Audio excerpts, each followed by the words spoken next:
नमस्कार दोस्तों, मैं दिवाकर पाठक आप सभी का स्वागत करता हूं आज के सेशन में। देखिए, मैं बताना चाहूँगा कि अगर आप वीडियो को देखना स्टार्ट कर चुके हैं तो फिर पूरा देखिएगा, क्योंकि जो भी बात करने वाला हूँ ये सिर्फ और सिर्फ हम सबकी, आपकी, हर उस युवा की बात है जो इस वीडियो को देख रहा है, हर उस पिता की बात है जो इस वीडियो को देख रहा है, हर उस माँ का इमोशन है जो इस वीडियो को देख रहा है, हर बहन के भाई का, उस बहन का, खुद का, हर एक व्यक्ति का अपना इमोशन है। तो मैं कहना चाहूँगा कि इस वीडियो को पूरा देखेगा। जैसा कि आप सभी को पता है कि आज के समय में इतनी ज़्यादा अनएम्प्लॉयमेंट, जिसको बेरोज़गारी का नाम कहते हैं, इतनी ज़्यादा फैल चुकी है, इतनी ज़्यादा भुखमरी हो चुकी है कि आज के समय में एक इंजीनियर गवर्नमेंट जॉब पाने के लिए, ग्रुप डी की वैकेंसी को पाने के लिए वो इंजीनियरिंग छोड़ देता है।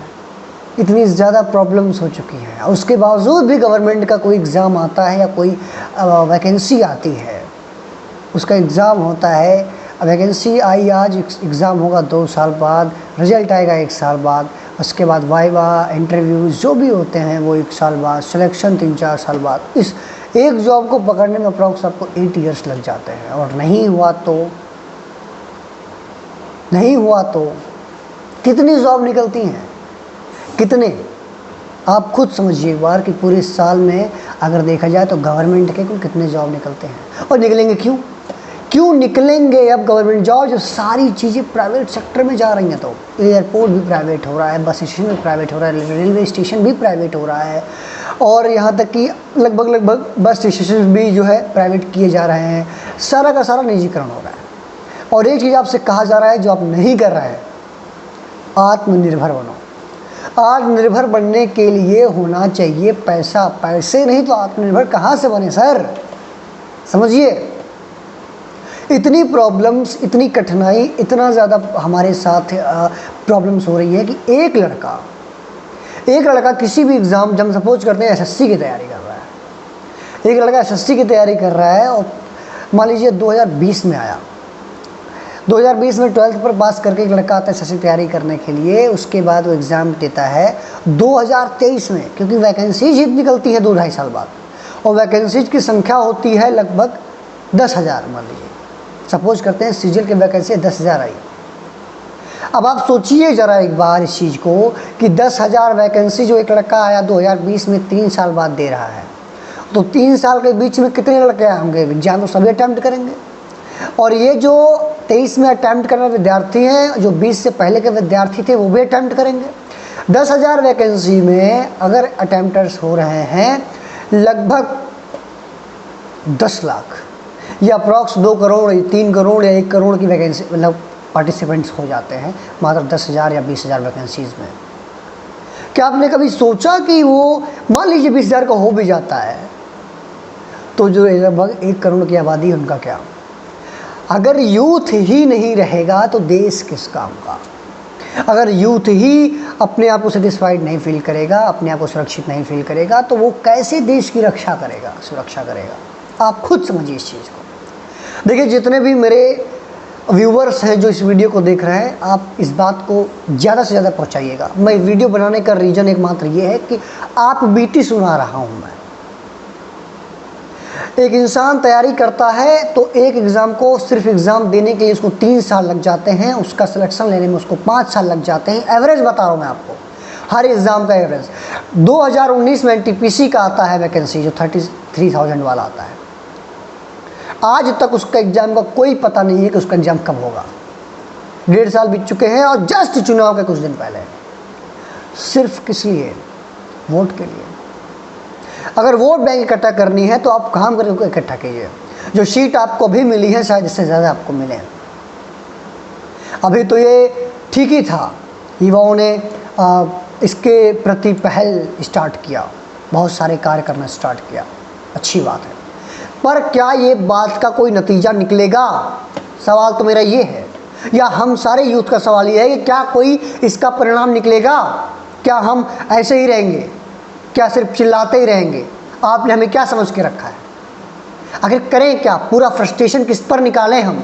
हमारे ऊपर नकेल कसा जाता है कि तुम ज़िंदगी में कुछ नहीं कर पाओगे, कुछ नहीं कर पाओगे, कुछ नहीं कर पाओगे। बोले कैसे उनसे मैं कि मैं कैसे करूँ कुछ? अरे करने के लिए कुछ होना भी तो चाहिए लाइफ में। अगर एक गवर्नमेंट जॉब निकल भी रहा है, 10,000 का जॉब निकल रहा है, तो उसके लिए 2 लाख करोड़ लोग फॉर्म डाल रहे हैं 10,000 वैकेंसीज के लिए, और उसका फीस 500 रुपये पड़ रहा है। 2 करोड़ लोग फॉर्म डालेंगे, 500 के हिसाब से आप जोड़िए कितना रुपया हो गया। किसके लिए, कहाँ जा रहे हैं ये पैसे, कितना, किस बारे में कितना फ्रस्ट्रेशन किस पे निकालूं मैं। हम तो युवा हैं, हम तो एस्पिरेंट्स हैं, हम तो एक छात्र हैं। हम किसी पे अगर भड़ास निकालेंगे तो हम पे उल्टा भड़ास निकाल दिया जाएगा। फैमिली से, समाज से, लोग से, कर्मचारी से, जो हमसे थोड़ा आगे निकल चुके हैं उनसे, सबसे सुनो, सबसे ताना सुनना पड़ता है, टोंट बहुत मारते हैं। आपके पास बहुत ज्ञान है पर आप कुछ नहीं है तो ज्ञान आपका किसी काम का नहीं है, मैं बस इतना जानता हूँ। पिछले 3 साल, 4 साल, 5 साल से तैयारी करने वाले लड़के, उनसे पूछिए तो एक ही बात बोलते हैं, भैया लगे हैं। लगे हो अच्छी बात है, इसका कोई परिणाम है कोई पता नहीं है किसी को। क्या बोलूँ मैं, इतनी सारी चीज़ें, इतना ज़्यादा प्रॉब्लम्स लाइफ में हो चुकी हैं, समझ नहीं आता किसको क्या बोलें।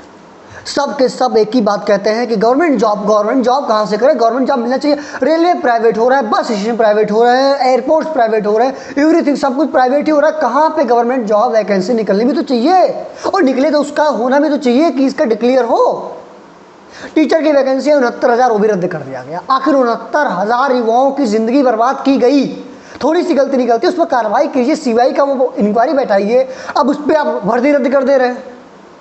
69,000 युवाओं से आप पूछिए, या जितने लोगों ने फॉर्म डाला था उस फॉर्म की वैकेंसी जो पैसे लगे थे उनसे पूछिए कहाँ से आते हैं वो पैसे। जो बेरोजगार आदमी अपने बाप से पैसे मांगता है, और वो भी 28 साल का होने के बाद, तो क्या फील होता है मांगते वक्त कि पिताजी 1000 रुपये दे दीजिए, मुझे फॉर्म डालना है अपने बीटीसी का या टेट का या किसी भी एग्ज़ाम का, और आप उसके बाद उसको हटा देते हैं, रद्द कर देते हैं उस वैकेंसीज को।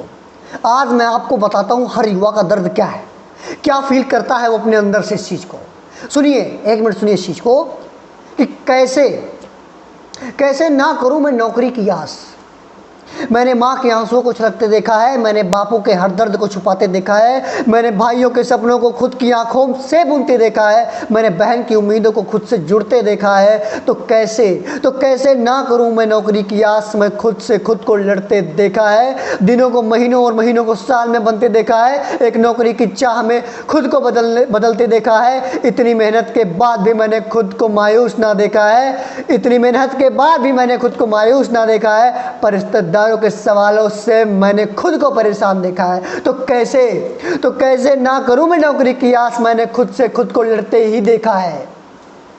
कभी तो लगेगी नौकरी, कभी तो पूरी होगी हसरतें, बस इसी उम्मीद से खुद को पत्थर बनते देखा है। और कैसे ना करूं मैं नौकरी की उम्मीद, मैंने खुद को खुद से लड़ते हुए देखा है। समझिए इस चीज को, क्या करूं मैं, या क्या करे वो हर एक युवा के अंदर ये जो चीज़ बनी पड़ी है, जो ट्विटर पे ट्रेंड हुआ, 35 लाख ट्वीट हुए, लगभग इतने ज़्यादा चीज़ हुआ। तो एसएससी का एक छोटा सा आता है फरमान कि उसने रिजल्ट डिक्लेयर कर दिया एसएससी का, ये मिल रहा है छोटी सी, चलो हमें सफलता मिली भी। तो क्या जो वैकेंसीज अभी एनटीपीसी की आई थी, रेलवे ग्रुप डी की 1 लाख वैकेंसीज आई थी, उसका कुछ पता है? किस बात की, जो लोग को पायलट की तैयारी कर रहे हैं लड़के, उनका कोई आइडिया है? क्या करें हम युवा हैं, किस बात के युवा हैं हम?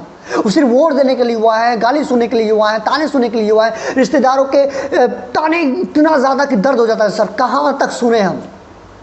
या फिर जो लोग इस वीडियो को देख रहे हैं वही बताएं कि कैसा फील करते हैं आप, क्या दर्द होता है आपके अंदर। इतनी ज़्यादा प्रॉब्लम्स, इतना ज़्यादा सब कुछ आज नहीं हो रहा है कंट्रोल। मैं समझ नहीं पा रहा मैं सरकार पे सवाल कैसे उठाऊं या क्या उठाऊं, वो तो जवाब मिलने का नहीं है हमें।